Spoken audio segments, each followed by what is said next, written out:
You're watching the K2 News Weekend Edition.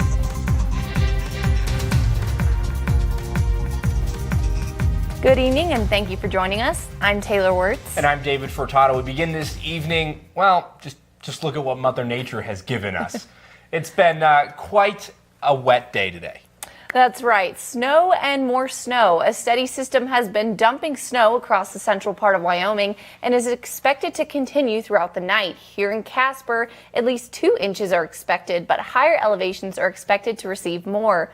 We'll have more details in your full weather forecast. And to our other top story this evening, officials have released the names of the 2 victims that died after a mobile home fire in Mills. The Natrona County Coroner's Office identified 73-year-old Erlene Maxey and 83-year-old Oliver Ted Kersey as the individuals who died following that devastating mobile home fire. Maxey died in the home while Kersey, who was pulled from the burning house, died later that day. The cause and the manner of their deaths are still under investigation. And a black bear in Teton County was killed after it was repeatedly spotted near several schools in Teton County this week. The Wyoming Game and Fish Department says relocating the 420-pound male black bear wasn't an option because of the animal's history. The bear had been caught once before in Jackson, and authorities relocated it in 2015 to the southern end of the Wyoming Range. Officials say euthanizing the bear was a difficult decision, but allowing it to remain in the area was too risky as concerns for student safety was at the forefront. And princesses alike gathered at the Lyric in downtown Casper this Saturday morning for the 2nd annual Allie Shea Spa Day with Roots Salon. The event was a fundraiser for the Allie Shea Coleman Pink Rose Foundation, honoring Coleman, who lost her battle with cancer 3 years ago when she was just 6 years old. Guests were treated to temporary tattoos, hair and makeup styling, nail and face painting, and a photo booth. The event featured appearances by superheroes and even some Disney princesses. It's heartwarming that these people, most of them know my daughter. Most of them are connected to my family and my friends. So it's a beautiful event, and it warms my heart to see these people come out to celebrate my beautiful girl. And as we mentioned earlier, snow, and more snow. With that winter weather upon us, the snow come down across the state. It's time to get started thinking about Thanksgiving and, dare I say, Christmas?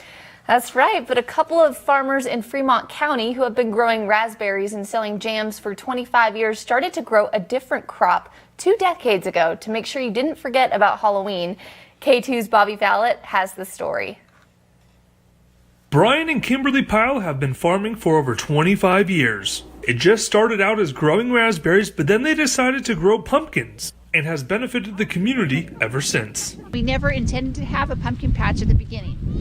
So when we first started, we grew pumpkins for grocery stores, thinking that they would buy them, and they started out buying them and then ended up having to get those pumpkins from their warehouses, which left us with a hillside of pumpkins. A bunch of pumpkins with nowhere to go. That's when the idea of letting people come and get pumpkins right off their land was born.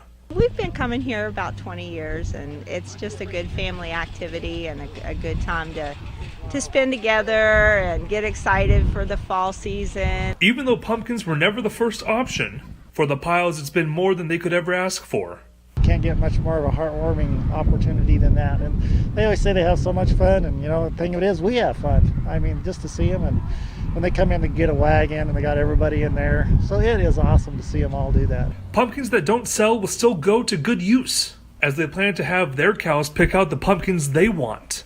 Although they won't be doing any pumpkin carving. Instead, they'll get to eat them. In Fremont County, Bobby Fallett, K2 News. Well, kids were tapping into their imagination Saturday with crafts, face painting, and pumpkin bowling, to name a few things. The 4th annual Fall Fun Fest, sponsored by the Riverton Museum Association, got kids of all ages in the Halloween mood, a little early with fall-themed games and activities.